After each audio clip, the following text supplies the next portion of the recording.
شہنشاہ جہانگیر کشمیر سے لاہور آتے ہوئے علاقہ راجوری کے قریب 28 اکتوبر 1627 کو انتقال کر گئے۔ جہانگیر کی وفات کے بعد مغل سلطنت میں وراثتی کشمکش نے سر اٹھایا، کیونکہ ان کے بیٹے خرم اور دوسرے شہزادے تخت کے دعوے دار بن گئے۔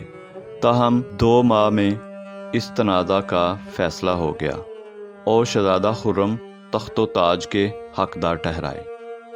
شہاب الدین محمد خرم المعروف شاہ جہاں 19 جنوری 1628 کو تخت نشین ہو گئے، تاہم ان کی رسمی تاج پوشی 14 فروری 1628 کو آگرہ میں منعقد ہوئی۔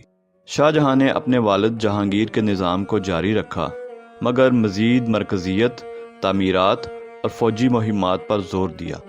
جب مغلیہ تخت پر شاہ جہاں جلوہ گر ہوا تو اس کے ساتھ ہی برصغیر کے کئی علاقوں میں ایک نئے انداز کا نظم و نسق متعارف ہوا۔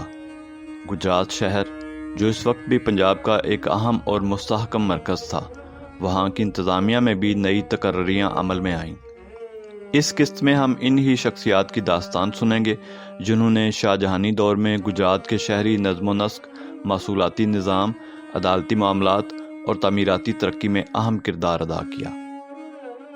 لال چند علی مردان خان کے ایجنٹ کے طور پر کام کیا۔ شاہ جہاں کے انتہائی اعتماد یافتہ سردار علی مردان خان کی جانب سے گجرات شہر میں ایجنٹ لال چند کو تعینات کیا گیا۔ وہ شاہ جہانی نظم و نسق کو مقامی سطح پر نافذ کرنے کا ذمہ دار تھا۔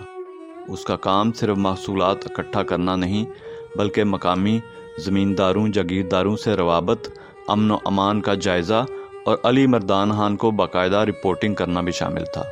لال چند ایک زیرک اور معاملہ فہم افسر کے طور پر جانے جاتے تھے۔ انہوں نے شہر میں مغلیہ اقتدار کی جڑیں مضبوط کیں۔ دیوان والی رام، دیوان گجرات۔ لال چند کے بعد دیوان والی رام کو گجرات شہر میں انتظامی و مالیاتی معاملات کا نگران مقرر کیا گیا۔ دیوان کا لقب اس کی مالیاتی مہارت کا مظہر تھا۔ والی رام نے محصولات کی ترتیب، شہری مالیات اور مقدمات کی سماعت میں واضح نظم و ضبط قائم کیا۔ یہی وہ دور تھا جب گجرات شہر کے کھاتہ جات اور قانونی ریکارڈ کو منظم انداز میں مرتب کیا گیا۔ نور خان، سرکاری افسر۔ نور خان ایک مغل النسل افسر تھے جنہیں ممکنہ طور پر شاہی فوج یا پولیس کے امور سونپے گئے۔ ان کی موجودگی میں گجرات شہر میں امن و امان بہتر رہا۔ بعض روایات کے مطابق نور خان نے کئی قبائلی اور خاندانی تنازعات کو حل کرنے میں ثالثی کا کردار بھی ادا کیا۔ وہ شاہی احکامات کے نفاذ اور مقامی امن کی نگرانی میں بہت فعال رہے۔ رائے ہر نارائن کانوگو شاہ جہاں کے دور کا سب سے طویل خدمات انجام دینے والا افسر تھا۔ انہیں گجرات شہر کا کانوگو مقرر کیا گیا۔ کانوگو کا کام زمینوں کے ریکارڈ، محصولات کی فہرست، مقامی زمینداروں کی تفصیلات اور قضائی معاملات کا اندراج تھا۔